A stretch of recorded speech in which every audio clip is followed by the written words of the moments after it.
বলছিলাম যে যখনই আমি একটু উঠে দাঁড়াই, ভালো হওয়ার চেষ্টা করি, যেটা রয়েছে চাকরিটা চলে গেল। তারপরে সৌদিতে গেলাম, সেখানে লকডাউনের জন্য। এখানে 4 মাস ধরে দারুণ ব্যবসা করছিলাম, দারুণ ভাবলাম জীবনটা বোধহয় চেঞ্জ হয়ে গেল। যখনই আমার ভালো সময় আসছে সুবিধা, তখনই এরকম আমার সঙ্গে কেন হচ্ছে বলতে, আমি তো কী অন্যায় করেছি। তবে আবার আমি ফিরে আসার চেষ্টা করব, আমি লড়াই করব। আমাদের ভালোবাসা তুমি পাবে, দর্শকদের ভালোবাসায় তুমি আজকে এই জায়গায়। কিচ্ছু হবে না কাকু। মানে কি হয়েছে একটু দর্শকদের বলে দাও, অনেকেই হয়তো জানে না। দেখো এরকম অযোধ্যায় বৃষ্টি, আজকেও তো তুমি ভিজছো, কি ব্যাপার?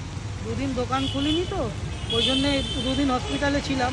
তাই ওয়াইফকে এখন ফুল ট্রেনিং দিতে হচ্ছে, সামনের সপ্তাহ থেকে আমি থাকতে পারবো না। আচ্ছা, ওই জন্য সব দেখিয়ে দিচ্ছি।